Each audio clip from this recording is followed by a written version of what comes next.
बिस्मिल्लाहिर्रहमानिर्रहीम। अस्सलामु अलैकुम वरहमतुल्लाहि वबरकातुहू। उम्मीद करती हूँ कि तमाम देखने वाले खैर व आफियत से होंगे, अल्लाह ताला की रहमतों के साए में होंगे।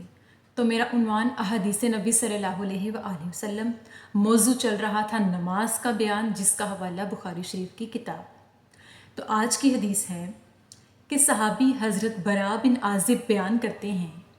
कि नबी करीम सल्लल्लाहु अलैहि वसल्लम ने 16 या 17 माह बैतुल मक़दस की तरफ मुंह करके नमाजें पढ़ी, लेकिन रसूलुल्लाह सल्लल्लाहु अलैहि वसल्लम दिल से चाहते थे कि काबा की तरफ मुंह करके नमाजें अदा की जाएं।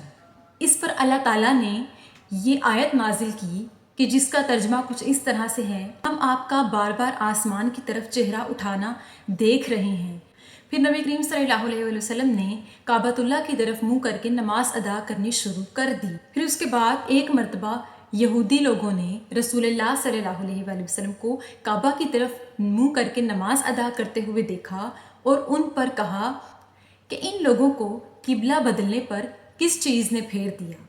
फिर रसूलुल्लाह सल्लल्लाहु अलैहि वसल्लम को अल्लाह ताला की तरफ से हुक्म हुआ कि ए मेरे महबूब, आप कह दीजिए कि अल्लाह ही है जो तमाम मशरिकों और मगरिबों का रब है और वो जिसे चाहे हिदायत बख्श देता है। इसके बाद एक शख्स ने रसूलुल्लाह सल्लल्लाहु अलैहि वसल्लम के साथ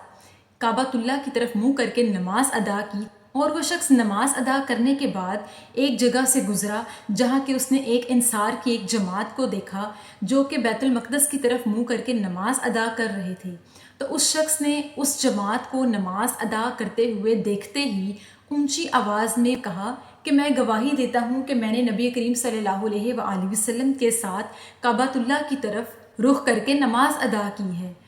तो उन लोगों ने जो कि बैतुल मक़दस की तरफ रुख करके असर की नमाज अदा कर रहे थे, उन्होंने नमाज ही में अपना रुख मोड़ लिया और इशारे के ज़रिए अपना रुख किबला की जानिब कर लिया, यानी काबतुल्लाह की तरफ अपना मुंह कर लिया और उस वक्त से काबतुल्लाह को किबला माना जाता है। सुबहान अल्लाह। इस हदीस मुबारका की वजाहत ये कि रसूलुल्लाह सल्लल्लाहु अलैहि वसल्लम ने बैतुल मक़दस की तरफ मुंह करके नमाज अदा की। तमाम लोग आका अलैहिस्सलाम की पैरवी में उस दौर के तमाम लोग बैतुल मक़दस की तरफ रुख करके नमाज अदा किया करते थे। फिर जब रसूलुल्लाह सल्लल्लाहु अलैहि वसल्लम ने दिल से चाहा कि काबतुल्लाह तो अल्लाह ताला का घर है, क्यों ना इसी की जानिब रुख करके नमाजें अदा की जाएं, तो उस वक्त से अल्लाह ताला ने कुरान पाक में जब ये आयत नाजिल फरमाई कि हमने आपके दिल की सुन ली और हम आपका बार बार चेहरा आसमान की तरफ उठाना देख रहे हैं, हम आपकी परेशानी और आपके दिल की चाहत को समझते हैं, तो अल्लाह ताला ने रसूलुल्लाह सल्लल्लाहु अलैहि वसल्लम के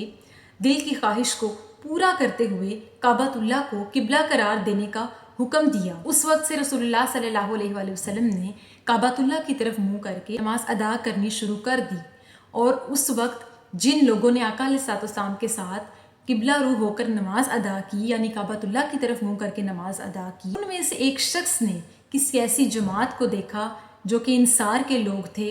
और असर की नमाज को बैतुल मक़दस की तरफ मुंह करके नमाज अदा कर रहे थे, जो कि ये नहीं जानते थे कि किबले का रुख बदल चुका है, यानी किबला बैतुल मक़दस से काबतुल्लाह को बना दिया गया है। तो इस पर उस शख्स ने ऊंची आवाज़ में गवाही दी और उन लोगों को इस चीज़ की खबर दी कि रसूलुल्लाह सल्लल्लाहु अलैहि वसल्लम ने अल्लाह ताला के हुक्म के मुताबिक किबले को बदल लिया है। अल्लाह ताला की तरफ से हुक्म है कि काबतुल्लाह की तरफ मुंह करके नमाज अदा की जाए और दीगर इबादत की जाएं। तो इसी तरह उन तमाम लोगों की जमात ने जो कि असर की नमाज अदा कर रहे थे, जिनका रुख बैतुल मक़दस की तरफ था, उन्होंने इशारे ही में नमाज ही के दौरान अपना रुख इस तरफ से बदल के किबला की जानिब कर लिया, यानी काबतुल्लाह की जानिब कर लिया। तो उस वक्त से काबतुल्लाह को किबला कहा जाता है और उस तरफ मुंह करके नमाज अदा की जाती है।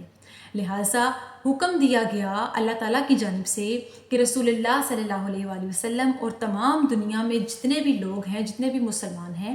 वो अल्लाह ताला के घर की तरफ रुख करके नमाज अदा किया करेंगे। यानी बैतुल मक़दस वो जगह है जहाँ हज़रत इब्राहीम अलैहिस्सलाम ने अपने कदम लगाए और बाकी दीगर अम्बिया की निशानियाँ मौजूद हैं और तमाम अम्बिया के कदम मुबारक लगे اور اس پاکیزہ جگہ کو قبلہ مانا جاتا تھا کہ اللہ تعالیٰ کی عبادت کرنے کے لیے اپنا رخ اس طرف کر لیا جائے، کیونکہ اللہ تعالیٰ کے خاص بندوں کے قدم مبارک اس جگہ پر لگے اور تمام اللہ تعالیٰ کے خاص بندوں کی یعنی کہ اللہ تعالیٰ کے نبیوں کی نشانیاں اس جگہ پر موجود ہیں۔ اللہ تعالیٰ کے خاص بندوں نے یعنی انبیاء کرام نے وہاں پر کھڑے ہو کے دعائیں مانگی، عبادات کی، ان کی بابرکت چیزیں یعنی تبرکات اس جگہ پر لگے، تو اللہ تعالیٰ کی طرف سے حکم تھا کہ اس جانب منہ کر کے نماز ادا کی جائے۔ پھر اس کے بعد جب کعبہ کی تعمیر ہوئی تو رسول اللہ صلی اللہ علیہ وآلہ وسلم کا دل چاہا کہ یہ تو اللہ تعالیٰ کا گھر ہے، یہ ایک ایسا مقام ہے کہ جس کو اللہ تعالیٰ کا گھر قرار دیا گیا ہے، کیوں نہ اس جانب منہ کر کے نماز ادا کی جائے۔ تو پھر اللہ تعالیٰ نے رسول اللہ صلی اللہ علیہ وآلہ وسلم کی اس خواہش کو پورا کیا اور کعبۃ اللہ کو اللہ تعالیٰ کا گھر قرار دیتے ہوئے قبلہ مانا گیا۔ تو اللہ تعالیٰ سے دعا ہے کہ اللہ پاک ہمیں ان تمام پاکیزہ جگہوں کی زیارت کروائے اور ہمیں صحیح معنوں میں خشوع و خضوع کے ساتھ نماز ادا کرنے کی توفیق عطا فرمائے۔ آمین ثم آمین۔ شکریہ۔